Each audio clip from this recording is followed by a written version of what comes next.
Hi guys, welcome back to my channel, Kanisha Johnson TV. Thank you again for stopping by. So as you can tell from the title, this video I'll be covering my experience with the interview process to be a flight attendant, the training process, and also what happens after training. So I'm going to be covering all of that in this video. I'm also going to be answering some of the questions that you guys asked on some of my previous videos.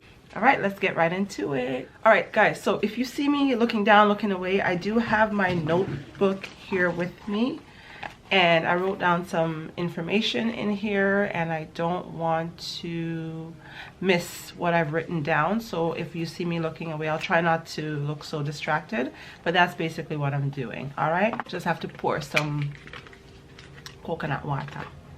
I'm thirsty. Got my coconut water here, so I'm good to go. Let's get right into the video.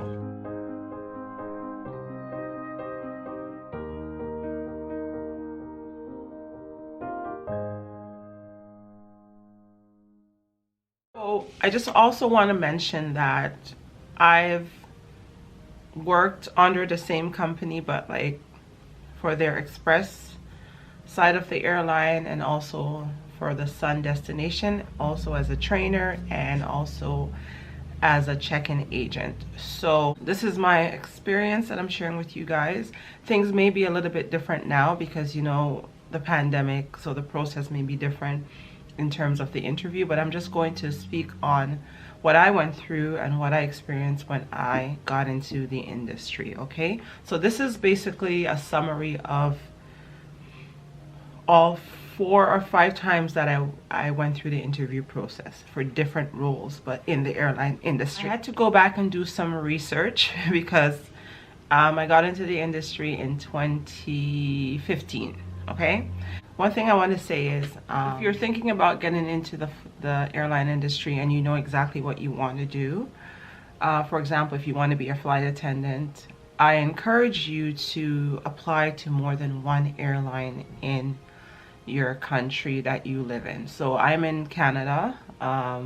So when I got into the industry, like specifically for flight attendant, I did apply to pretty much all of the airlines in Canada. You just want to get your feet in the door. So it may not be, maybe you want to be an international flight attendant, but you have to go through the process of working like regional routes first, so like for an express airline. So what I'm saying to you is it's better to just get your feet in the door, or through the door, sorry, and then eventually you'll get to where you want to go. That's my experience. I started off as a check-in agent making $14 an hour, and a year later I was working for the express airline for the major Canadian airline that I work for.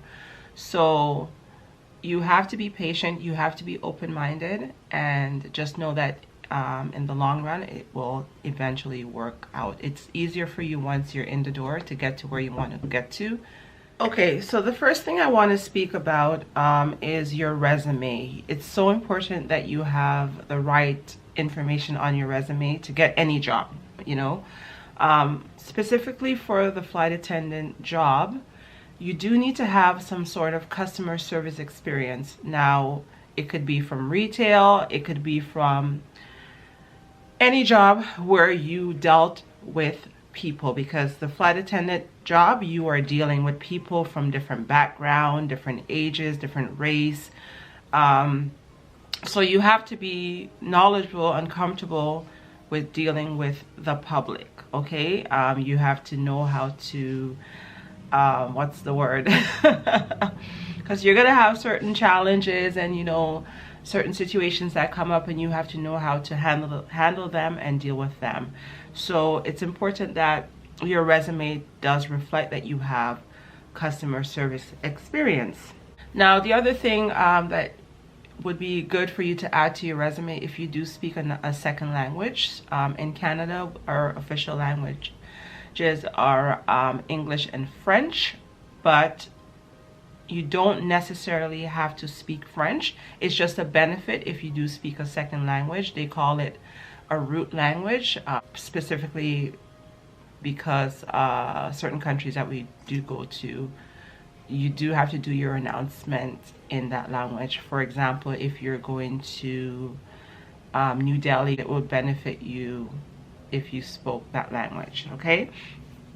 The other thing that would be great for your resume is, of course, if you've worked for other airlines, you would just add it to your resume. Your resume needs to be really attractive, you know, speaking on your customer service, like emphasizing your customer service experience. That's what they are looking for. I also want to mention, in terms of your like resume, you do not need to go to school to get into this industry. Really what they're looking for is customer service experience. So you don't have to, it's a benefit if you went to school for travel and tourism. I think that's what the course is called. I may be wrong, but it's not necessary. Okay, I never went to school for any of that. I just had the customer service experience.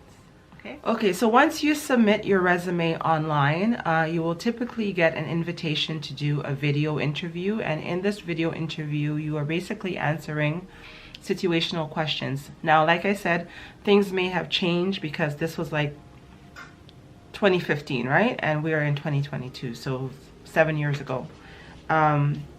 But from my experience, they will set up this video interview. You answer the questions. They allow you to practice before you actually get right into it. So how it works is, someone would ask, you don't see the person. It's like an audio recording of the questions, and then you're given like I think a minute to answer, to submit your answer. Once you are successful with that, they will then invite you to do another interview where they test your level of your language level. So for example, if it's French, they will interview you, somebody will call you, and they will ask you questions in French and then just test your level. Just to backtrack, for the language portion of it, that is if your role is like a language role, because sometimes they do have offers, or they do have positions for unilingual. But if it's like a bilingual position, then you're going to be tested. Your French will be tested. Okay, so once you pass that, then you are going to be invited for an in-person interview. Some of the times that I went for the in-person interview, it was a group interview. Other times it was just one-on-one. So it all depends on the company. And like I said, things may be different now. So for the one-on-one interview, it was the same situational questions, and that's pretty much it. For the group interview, I remember they would, like, for example, present a situation, and then you and the group would have to, maybe there's 4 of you guys, and then they are watching to see how you answer this scenario. So it's kind of like a competition, just to see, you know, your thinking. How would you handle like a disruptive passenger, or if there was a medical on board and then there's, you know, okay, so disruptive passenger and medical's happening at the same time and a screaming baby, something like that. So they want to see how you would handle the situation, right? So they put you in a group and just monitor and see how that goes. So those are my 2 experiences for the in-person interview. It can be a group interview, or it could be an individual interview. Okay, so let's say, you know, you went through the video interview, you went through the language interview, you went through the group, the in-person interview, and you were successful. Then you are invited to train. Training typically, in my experience, was like 6 weeks. And the training involves practical as well as written exams. So, and for the written exams, it's a really high percentage that you have to get. Okay, so 90%, I think, and some things were 80%. For the written portion of the exams, you are only allowed to fail it once. So you're only allowed to fail a written exam once. Second time you fail it, you are out. So I want to backtrack also to say, with training, I'm not gonna lie to you guys, the training is very, very intense. I may have to do a video specifically on training and what worked for me and what helped me to get through training, because when you're going through training, you need to be 100% focused. Like, off social media. You're not going out with friends, you know, you're not staying up late, because it's very intense. I'm not saying that you can't do it, because I've done it and anyone can do it, but you do need to have your focus 100%, like blinders on, because it's bam, bam, bam, bam, bam. It's quick. It's a lot of information that you're learning, and especially if you've never worked in the industry before, it's all new to you, and you know, you just need to be focused so that you can get through training, because it is a little bit tough. Okay, so then you also have like the practical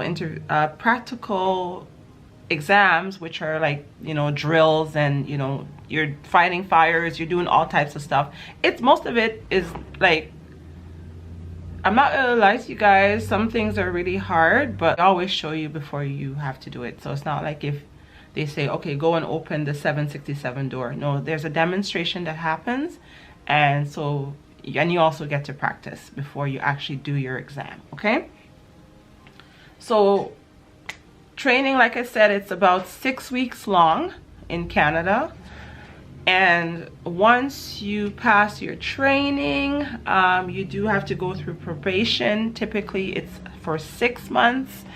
And guys, oh my god, I apologize if there's any noise in the background. I'm like sitting by my window and there's a lot of traffic. It's snowing. It's just, I apologize if there's noise in the background. Once you pass your training, congratulations, you passed your training, you celebrate, yay, yay, yay, yay.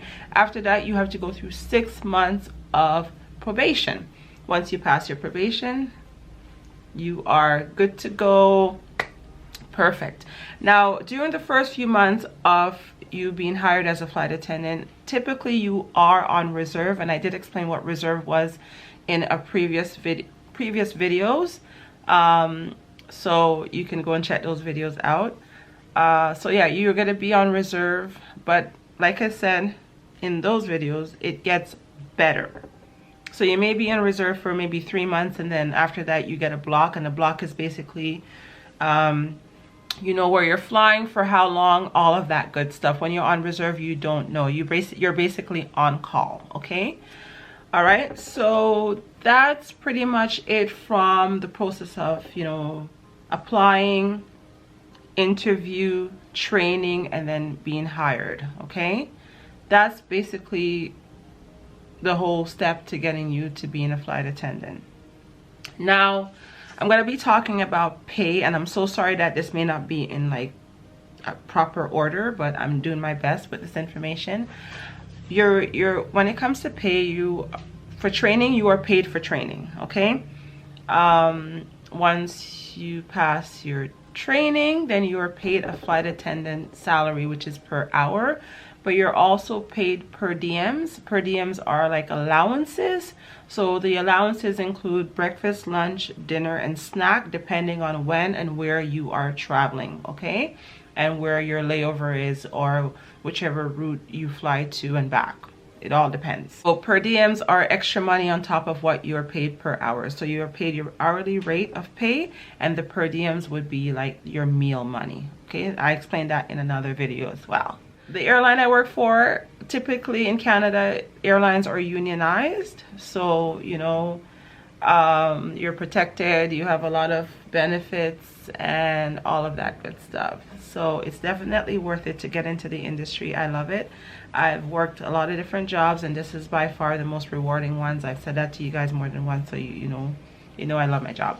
So that pretty much sums up it without me getting into too much details and being too specific. That's my experience with the interview process and the training process, and you know, the pay and all of that stuff. So I hope that this information kind of help you, and you know, a little bit to see how the industry, the process works. I hope it was helpful. If you guys have any more questions, please feel free to ask them, or you know, you can private message me. That's fine, and I'll do my best to answer the questions for you. This is a short video. I'm sorry if I missed anything, but like I said, you guys can just, you know, put it in the comment section, ask your questions in the comment section. I love to answer the questions, and I'll do my best to help you guys to, you know, to understand the industry and how things work. I noticed that I'm at 200 plus subscribers. Thank you very much.